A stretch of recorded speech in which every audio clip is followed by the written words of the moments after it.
On this episode of Newt's World, Rob Reiner first came to fame as a two-time Emmy Award-winning actor on the landmark television series All in the Family.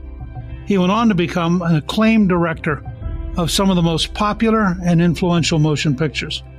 His work ranges from satire, Is Spinal Tap, which is one of my favorites, to dramas like Stand By Me, Misery, A Few Good Men, and Ghost of Mississippi, to romantic comedies like When Harry Met Sally and The American President, to the enduring classic The Princess Bride. His now 20 films also include The Bucket List, Flipped, LBJ starring Woody Harrelson, and most recently, Shock and Awe, which exposed the lies that led to the U.S. invasion of Iraq. Rob, along with his wife Michelle and Matthew George, continue to run Castle Rock Entertainment, a TV and film production company. He's joining me today to discuss his new 10-part podcast entitled Who Killed JFK, in commemoration of the 60th anniversary of President John F. Kennedy's tragic assassination. Reiner and journalist Soledad O'Brien interview CIA officials, medical experts, Pulitzer-prize winning journalists, eyewitnesses, and a former Secret Service agent who in 2023 came forward with groundbreaking new evidence. They also discuss their own theories of who killed JFK, how that question has shaped America, and why it matters that 60 years later, we're still asking the question.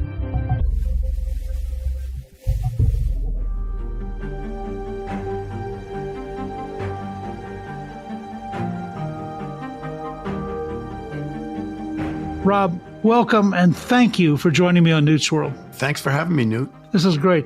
And I have to say, when I learned that, I think it's correct, that when Harry met Sally, the woman in the background who says, I'll take whichever she has, is, I think, your mother? Yes, my mother. And she took her place in the pantheon of most quoted lines in movies. It's an amazing scene. And anybody who hasn't seen it, now you've got to go see it to see what we're talking about. Let me start with, you grew up with one of the great comedians of all time, a man who in some ways invented much of television comedy, and that's Carl Reiner. He did 158 episodes of the Dick Van Dyke Show. So from your own background, I mean, were you just sort of automatically in the entertainment business? You know, it seems like I was, because that was what I was surrounded by my whole life growing up. I mean, Mel Brooks was around and Norman Lear and all of these, great comedians and comic writers. And I've often said that if you look at anything that you laughed at in the second half of the 20th century, it came from my father in the Sid Caesar Show. You had Neil Simon and, like I say, Mel Brooks and Woody Allen and Larry Gelbart, all these great writers writing some of the funniest things you ever can imagine. And that's the atmosphere that I grew up in. And then when you're still pretty young, you go to the Bucks County Playhouse, which is a fairly famous local playhouse in New Hope, Pennsylvania. And again, you're working with people who become famous. Yeah, I was an apprentice. I was building scenery, painting sets and things like that. I wasn't anybody in those days. But yeah, I mean, Merv Griffin came and did a show, and Alan Alda and Shelley Berman, all these people came through, and it was a great exposure and a great way, as my first job, I guess you would say. Didn't get paid for it, but it was my first job in show business. Well, and I didn't realize that your writing career starts with the Smothers Brothers Comedy Hour. And your writing partner is one of the great comedians of our time, Steve Martin. I mean, what was it like to interact regularly with Steve? Well, we were the two youngest. I was 21, Steve was 23. So I think they threw us together because we were the youngest ones. And we wrote a couple of great sketches, and it was fun because we were young. We didn't know. Tommy Smothers was always fighting with the censors. I mean, we were at a time when there was a lot going on in the world. We had the Vietnam War. We had the civil rights movement heating up and the women's movement. And we wrote some very cutting edge things. And Tommy always had a fight with the censors. He was always fighting. And I didn't understand, why can't we just put this on? Why can't we just do this? Because you're a young kid. You don't know any different. But Tommy was, and he just passed away recently too. And, I miss him and Norman Lear, my dad.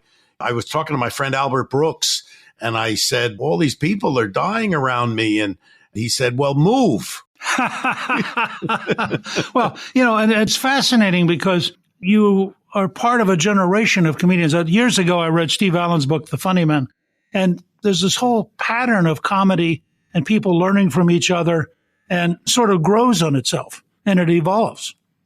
It does. I mean, you take from each other. I mean, you can't help but be influenced. I mean, I was very, very lucky in that I had two men in my life, my father, obviously, and Norman Lear, who were great role models, and I looked up to them. People always ask me, well, did they give you advice and so on? They don't sit you down and give you advice. The advice they give is you observe how they live.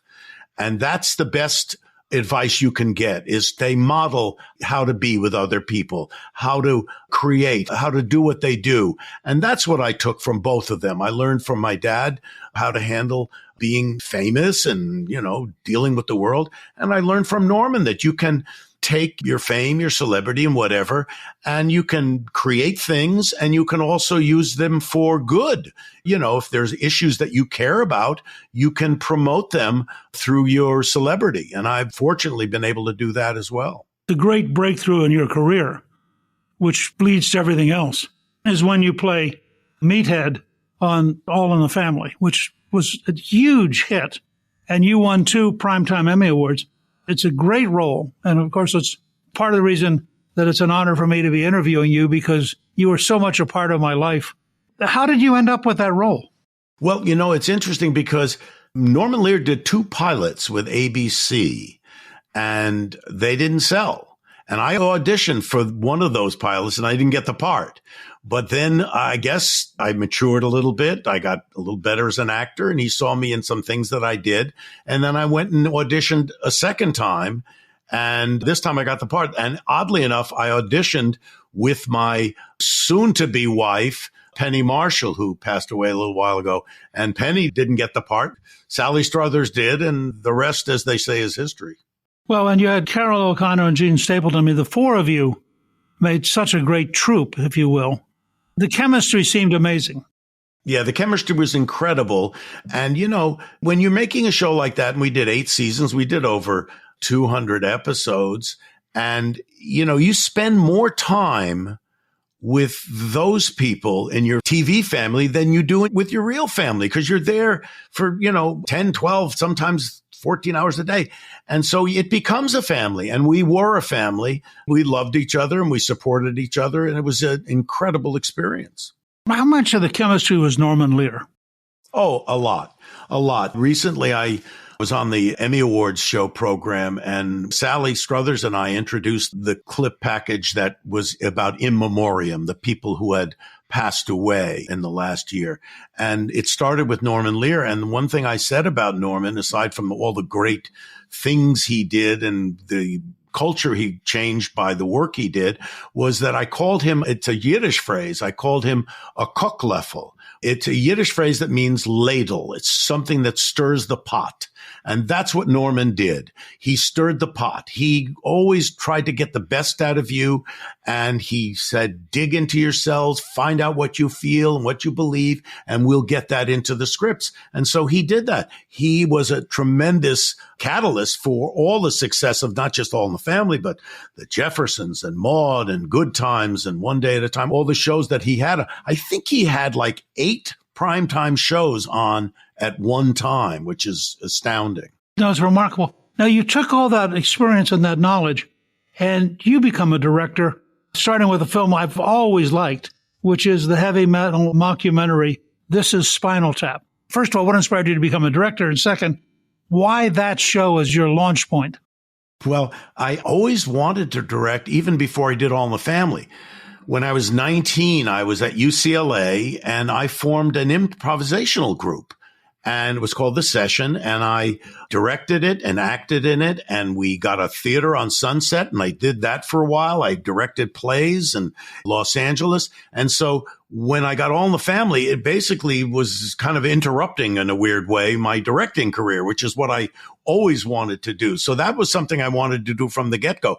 Now, Spinal Tap came to be because I was talking to Harry Shearer, who plays Derek Smalls in the film, and we had an idea to do a film called Roadie. And it was all about the road managers and the behind the scenes for rock and roll. Now, in 1978, Harry and myself and Chris Guest, who plays Nigel, and Michael McKean, who plays David St. Helens, we did a TV show called The TV Show, of all things. And it was a satire of various things on television, sitcoms and commercials and telethons, all kinds of stuff. And one of the things we did a takeoff was Saturday night. It was called Midnight Special. And it was a rock and roll program that came on Saturday night. And I played Wolfman Jack. And we had this band called Spinal Tap. And it's the first time they ever appeared, and they did a song called Rock and Roll Nightmare. And during the time we were working on it, between takes, Harry and Michael and Chris started ad-libbing, as these British rock and roll guys. And so down the road, we said, hey, maybe we could do something with these guys. We'll do a movie about them. And so that eventually down the road became the basis for Spinal Tap. In a sense, because Spinal Tap is humor, and that kind of grows out of a lot of your background experience.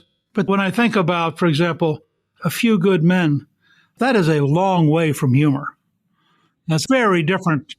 Yeah, there's some comedy in it, but basically it's a drama. I mean, it's a serious drama, and it's based on a true story, actually. Aaron Sorkin's sister was in the JAG Corps during this period, and there was a colonel who was on this military base in Guantanamo, and he did get court-martialed because he illegally ordered a code red done on a Marine that was under his auspices. And they had a trial, and he eventually left the Marine Corps, and, it was kind of uncomfortable. And that became the basis for the play, A Few Good Men, which Aaron wrote and was on Broadway. And then we adapted it for the screen.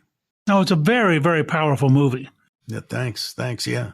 Of all of your films, and you have such a broad range, is there any one you look back and you say, that's my favorite? Well, Newt, it's like all your children. We love them all, even the ones who are rotten at times. But no, I don't know if it's my best film, but the one that means the most to me is Stand By Me, because it was the first time in my life that I did a film that really reflected my personality. My father started doing satire. And, as you pointed out, Spinal Tap was a satire. Then I did a small film called The Sure Thing, which is a romantic comedy about young people. And my dad had done a number of romantic comedies. But Stand By Me was the first time I did something that it had humor in it. It had nostalgia. It had melancholy. It had all these elements. And it was more reflective of my personality. And so when it became successful, it validated the kinds of things I wanted to do. And I've tried to marry drama and humor in most of the things I do. You had an amazing run there, because you do Stand By Me in 86. You come back with an iconic film, The Princess Bride, in 87. And I would argue an equally iconic film, When Harry Met Sally, in 89. I mean, you were on a real roll at that point. Yeah. And When Harry Met Sally, there's a good story about this, which is not only did my mother say that line, I'll have what she's having, but I met my wife, who I will be married to for 35 years in May. I met her making that film, and I changed the ending of the film because I met her while we were making the film. I had been single for 10 years after having been married for 10 years. I was now divorced and single. I was making a mess, a complete mess of my dating life. I was with this one. I broke up. I couldn't make it work with this one. It was all that kind of stuff.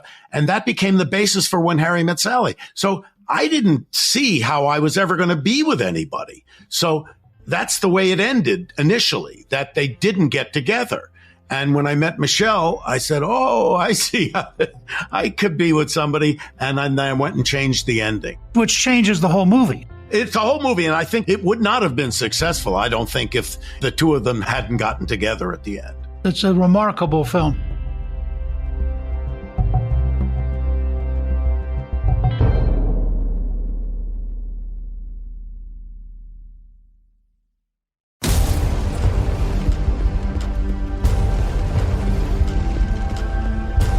You've done all these amazing things as an actor, as a director, as a writer, and then you turn your attention to JFK, which, of course, for our generation, was one of the moments that shattered our lives and forced us to confront that there's evil in the world and that things can happen that you can't control.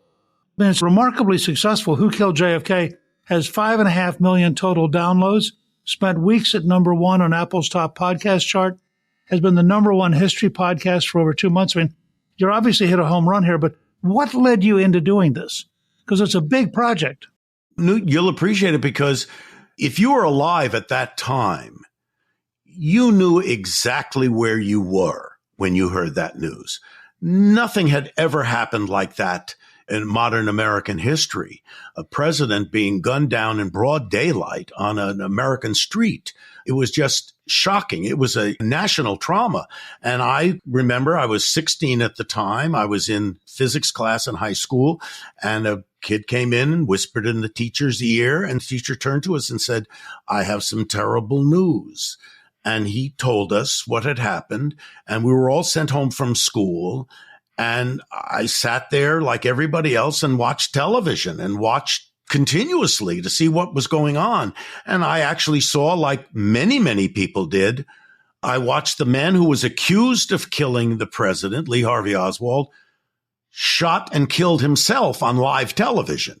And never seen anything like that before. So it was like shocking. Again, I was only 17. I didn't really understand what had happened. And it wasn't until after the Warren Commission report came out, I read this book called Rush to Judgment by Mark Lane. And he questioned the Warren Commission report. He started talking about things that either didn't make sense or weren't accurate and all of this. And I started getting interested in it. Then I was about 19, I think, at the time, and I was playing at the Hungry Eye up in San Francisco with my friend Larry Bishop. And we opened for Carmen McRae, and in the smaller room, there was a little room, and there was comedian Mort Saul, who, for those of you who don't know who that is, he was a very famous political satirist. He used to do political satires. He was a comedian. But this time, he was not talking about it at all. All he talked about was the Warren Commission report and that there was something wrong with it and it didn't make sense and all this stuff. And that got me even more interested. So from that point on, for almost 60 years, anytime a new thing would come out, if it was a book or a new bit of evidence or something would emerge, I was fascinated by it. And the reason I did the podcast is because if you're not following this closely, something emerges and you go, well, that's interesting, but what does that have to do with everything else? How do you put this together? And based on everything I had read, all the forensics experts I had talked to, visiting Dealey Plaza many times, going to the school book depository, going up to the 6th floor, studying that, I started piecing it together. I went to where Oswald boarding house, where he stayed, and I started piecing it all together with all the information. I said, I'd like to put together what I think happened and what I believe happened on that fateful day. And for people who have not been following it intimately, put the pieces together so that people who don't know much about it will get a sense of it. And people who have been researching it and studying it for years will maybe learn a little bit more and put it all together. So that's what led me to do it. And, in the last 6-7 years, I ran into a great researcher named Dick Russell, who wrote a book called The Man Who Knew Too Much. It was all about a guy named Richard Case Nagel, who was a CIA asset who worked for the military. He was a military intelligence guy. And he knew Lee Harvey Oswald. And I started learning about people who knew Lee Harvey Oswald. I learned about the files that the CIA kept on Lee Harvey Oswald. They have thousands and thousands of pages of files, which have been released over the years. But in the Warren Commission report, there's no mention. There's like saying we don't really know Lee Harvey Oswald. We don't know much about him. He was a lone assassin. And then you find out there's thousands of pages of tracking Lee Harvey Oswald for years, for 4 years prior to the assassination. So you start putting all these pieces together and you learn what this one did and what that one did. And we have eyewitnesses, people who were there that day, who will say very specific things. Listen to the podcast. You're going to get it all. You're going to hear what happened. And we don't put anything out there that we can't substantiate. I mean, we name the 4 shooters. Now, exactly where they were positioned, we don't know. But we do know and this is based on hard evidence, we know that there were 4 assassins present in Dallas that day. And here's something interesting, and I didn't talk about this on the podcast, but and I don't think John Brennan will mind me saying this. It's not classified in any way. But I've become friends with John Brennan over the years, and I was having dinner with him one night, and I was dying to ask him what he knew. You know, I'm so steeped in it. But I didn't. I didn't ask him because, you know, I just felt awkward. And then, you know, at the end of the meal, he said to me, "So what are you working on these days?" You know, just a casual kind of thing. And I said, "Well, you know, I'm working on this idea about the Kennedy assassination." And he says, "What do you think about that?"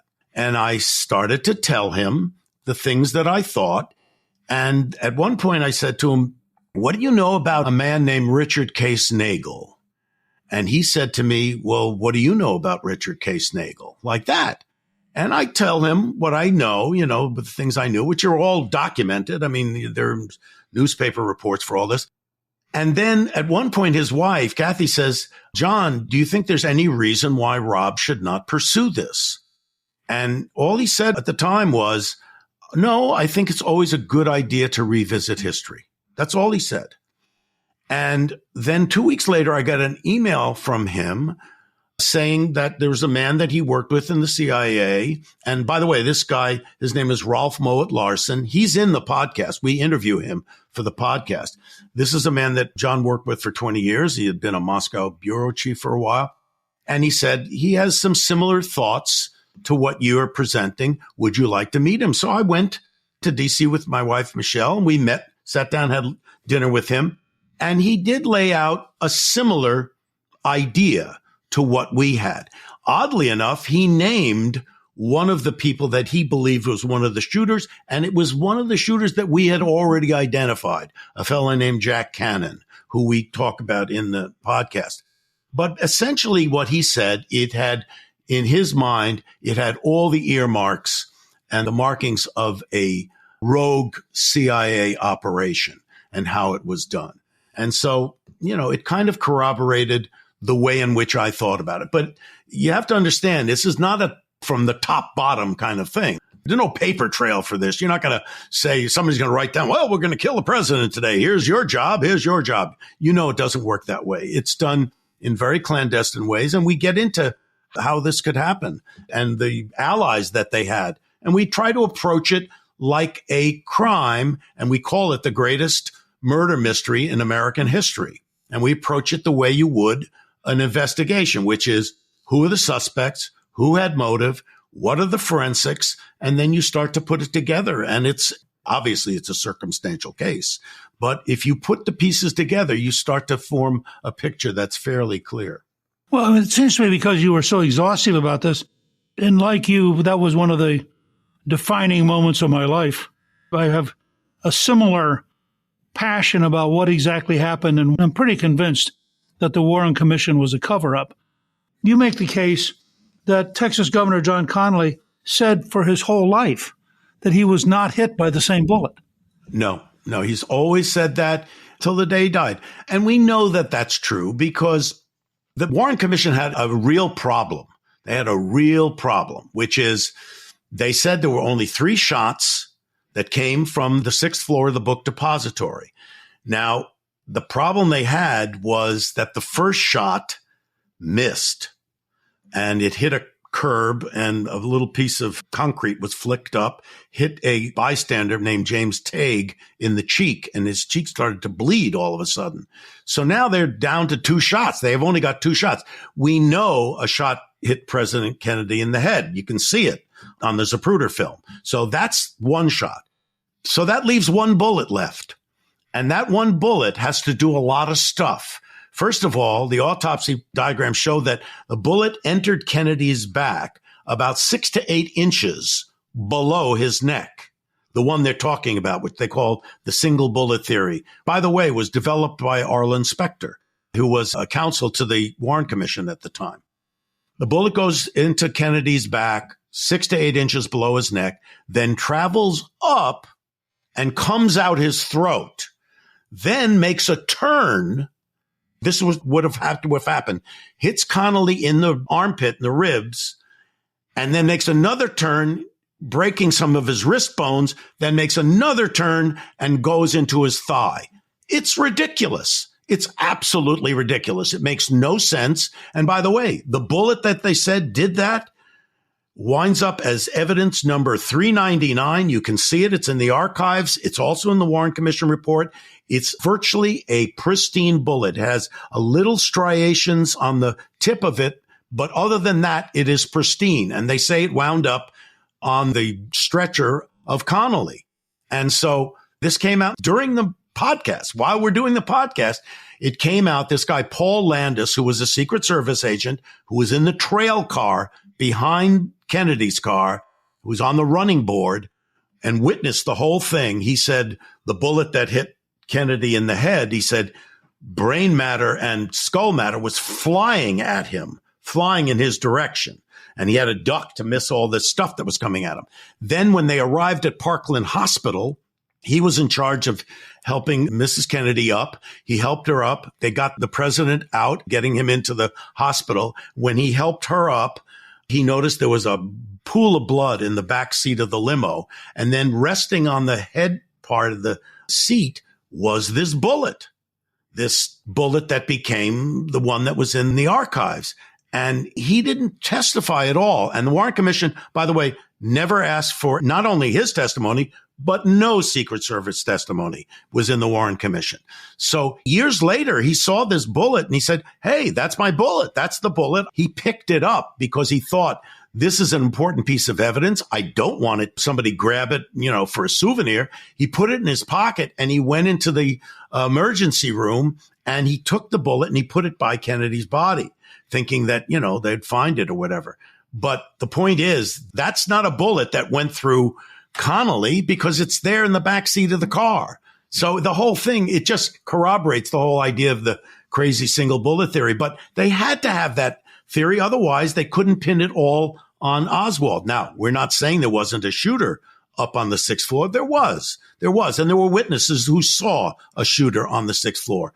But that's not the whole story. There were other shooters in other positions. Based on the forensics, we can pretty well place where those shooters were. And you think there were 4 of them?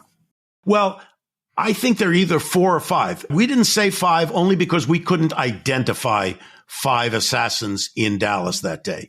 Most people think there were 4 to 5.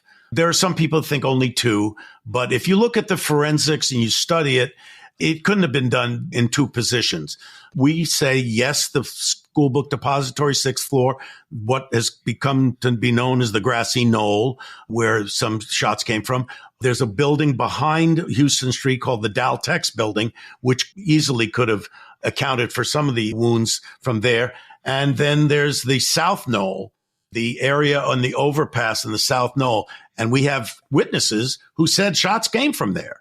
This guy named Tosh Plumley, who's in the documentary, who was a CIA asset, whose job that day was to fly Johnny Roselli and E. Howard Hunt to Dallas that day. We talked to E. Howard Hunt's son, St. John Hunt, and asked him, because his father told him that he was in Dallas that day. And we asked St. John, well, what was your father doing? He was a CIA agent at the time. People know E. Howard Hunt from the Watergate plumbers and the burglars of Watergate, but he was in the CIA at the time. And I asked St. John, I said, what was your father doing there that day? And he told me he was a bench warmer. And I said, well, what's a bench warmer? And he said, if anything went wrong, he knew every single safe house in that area. He could get people out of there safely away from it. That's what his role was. But anyway, Tosh Plumley flew them in and he was on the South Knoll opposite the grassy knoll. And he said, yeah, a shot came from there. He said he knows a shot came from there. And when you look at all the forensics and you talk to forensics experts, they'll tell you that one of the headshots came from that area. And then a lot of people believe there was also a shot from the county records building, which was also across the street, across Houston Street. And that also makes sense too. But we couldn't identify 5 shooters, but we certainly know that the 4 that we identified were in Dallas that day. And they were mob connected. And they were connected also to the Cuban exile community. So 2 examples of things that were sort of slowed down or covered up. The Zapruder film is not made public until 12 years after the assassination. Why was it kept hidden? Well, for obvious reasons. You can see shots coming from the front, and which would completely debunk the Warren Commission. But it was bought, actually, by Time magazine. They bought the rights to the Zapruder film, and over the years, they just released a couple of still photographs, but nothing showing the film. It was not, like you say, until over a decade later that a guy named Robert Grodin was on the Geraldo Rivera show with the comedian Dick Gregory. And Grodin worked in a film lab where the film was sent to him. They were asking if it could be blown up from its original 8mm to 35mm and to see if it would hold resolution. Well, he did something he shouldn't have done, which is he sent the original back plus the new blown up film, but he kept a copy for himself. And he looked at it and he said, "Oh my God, there's a head shot coming from the front. That's ridiculous." And he went on the Geraldo show, and for the first time, they put it out there. And we have that tape on the podcast as well. So the public didn't know about that. And like I say, if you look at the evidence that dropped over 60 years, sometimes they're 20 and 30 years apart. So if you listen to the Warren Commission, it came out in 64, and over a decade later, you're saying, oh, that's the thing. You don't put it all together. It's hard to piece it all together. You're just thinking, oh, okay, well, there's a shot that hit Kennedy. People aren't sophisticated to say, oh, I'm going to study the forensics on this and figure it out. It was up to researchers to do all that. 6 decades later, there are still 4,600 documents classified. Right. Why?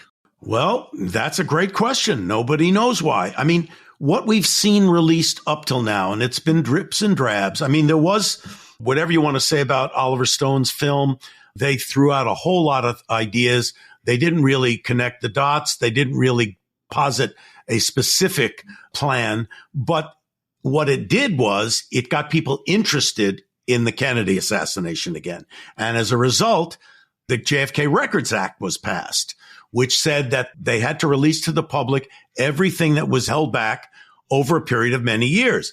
And the final date came up a few times under Obama, under Donald Trump, and also under Biden. And they kept withholding. And so we don't know why they're withholding it or what's being withheld. But Jefferson Morley, who does a website called JFK Facts, he was saying that in the last number of years, we've got all this information about the connection between Oswald and the CIA. It's there. It's right there. You can read it. You can read about it.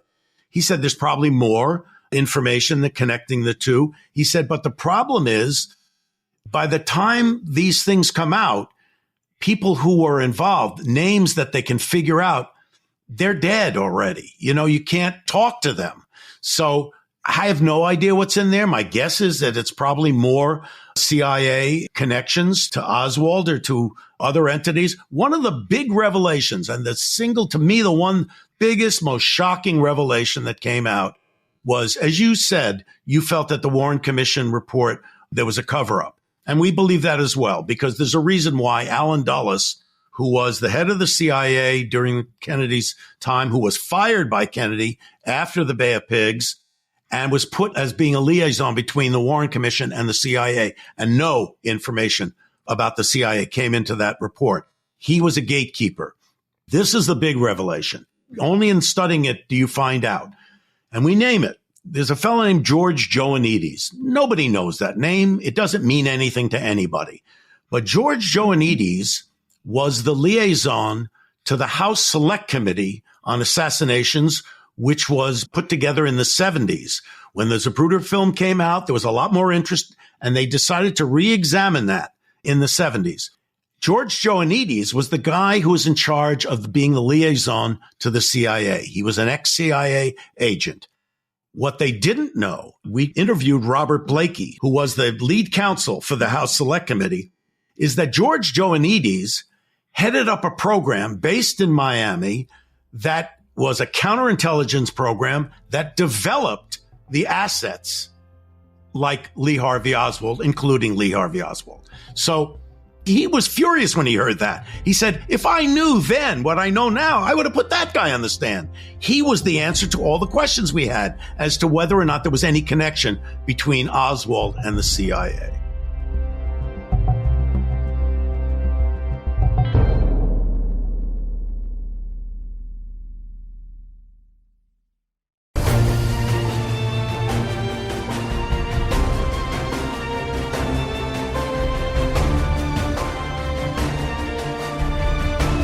As you render judgment here, because you know vastly more than almost anybody about this, what's Oswald's role? Is he a dupe?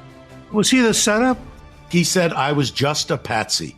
He said that a number of times during his incarceration in the Dallas police station. They had a program that started when Oswald was 17. He got into the Marines. He was stationed in North Carolina for a while at a place called Nag's Head. Tosh Plumlee, who was the guy who flew Roselli and Hunt to Dallas that day, he knew Oswald there. He was part of the same program. They were developing wayward youth. They didn't know what they were going to do with them. Maybe they'll be an asset somewhere down the road. They don't know. They're just developing people. Then he goes to Atsugi base in Japan. He's learning radar skills for the U-2 spy planes. He's learned Russian in the meantime, comes back to America, and then eventually goes to Russia as a defector. And that was the beginnings of what they call sheep dipping somebody down the road as an asset. James Angleton, who was the head of counterintelligence for the CIA at the time, was very concerned about moles infiltrating the CIA. This was the height of the Cold War. People were scared. The phrase better dead than red was running around. People were scared about creeping communism and that they were going to take over. Khrushchev very famously came to the UN, banged his shoe on a table and said, we will bury you. And that was the big thing up until Reagan. And when he said, tear down this wall, we had a serious Cold War going on between Russia and the United States. Angleton wanted to get some moles inside the KGB. And that's a program he had. And Oswald was part of that. I mean, it didn't work out so good. They didn't find anything, but he came back to America. He was not debriefed. He was given a job right away. He was connected to assets of the CIA to help him reacclimate into America. And so he was being developed. And like I say, at one point, they're going to call him in or not, depending on what they decided to do. So, yeah, he was definitely a patsy. So in that narrative, is Jack Ruby an asset? Here's where Jack Ruby plays the role. And by the way, that's the nexus point of this whole thing. Jack Ruby, this two-bit nightclub owner that owns a place called the Carousel Club in Dallas, walks into the police station and kills Lee Harvey Oswald. Why? It makes no sense. The reason he gave at the time was he wanted to spare Jackie Kennedy a trial. It's ridiculous. It's ridiculous on its face. When we drill down into it, and I interviewed a guy named John Currington, he's in the podcast. He worked for H.L. Hunt, the big oil man in Dallas. And when Oswald was arrested and taken to the Dallas police station, Currington was like a right-hand man to Hunt for 10, 15 years. Hunt calls him up and says, go to the Dallas police station and find out what kind of security they have. So he goes down there. He comes back and reports to Hunt. He says, there's no security. I walked in. I had a briefcase. They never checked that. I walked around. He said, okay, get me Joe Civello. I want a meeting with Joe Civello. Joe Civello was the head of the mob in the Dallas area. And it was Joe Civello that then arranged for Ruby to go in there. And what's interesting, the thing about Ruby is when he arrived at the Dallas police station to kill Oswald, that wasn't the first time he was there. He was there 2 times prior to that.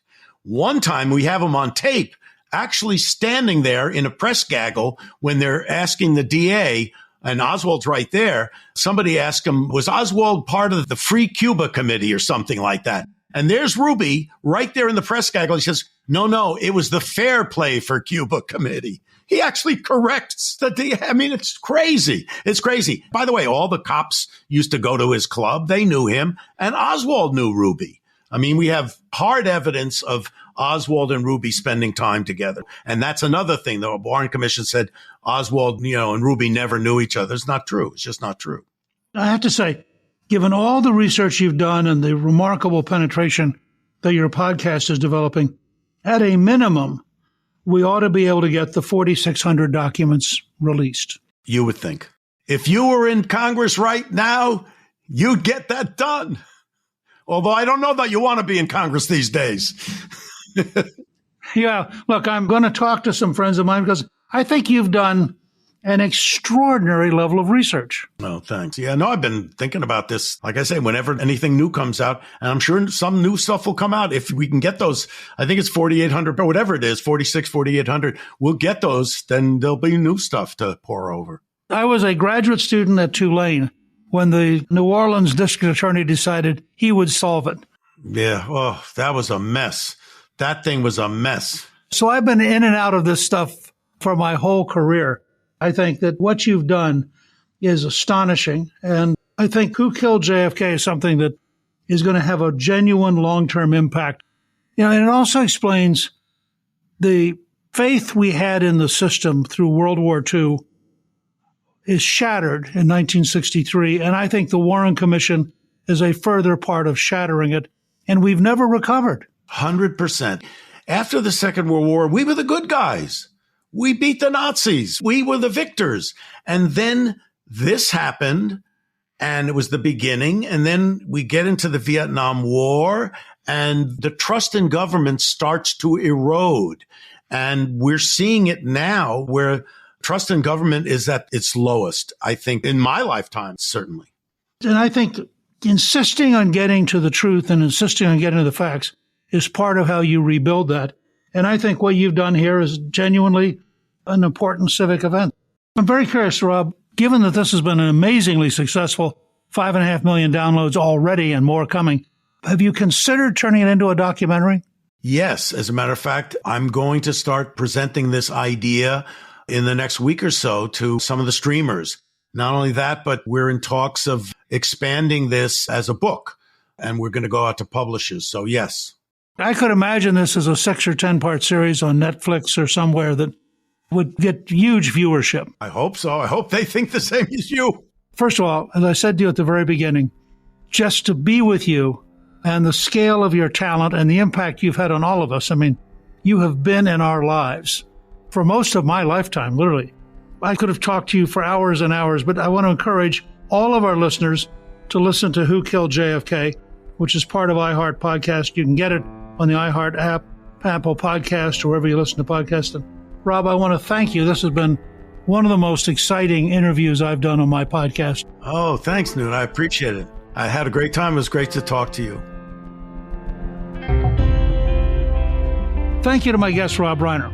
You can get a link to listen to the Who Killed JFK podcast on our show page at newtsworld.com. Newt's World is produced by Gingrich 360 and iHeartMedia. Our executive producer is Garnsey Sloan, and our researcher is Rachel Peterson. The artwork for the show was created by Steve Penley. Special thanks to the team at Gingrich 360. If you've been enjoying Newt's World, I hope you'll go to Apple Podcast and both rate us with 5 stars and give us a review so others can learn what it's all about. Right now, listeners of Newt's World can sign up for my 3 free weekly columns at gingrich360.com/newsletter. I'm Newt Gingrich. This is Newt's World.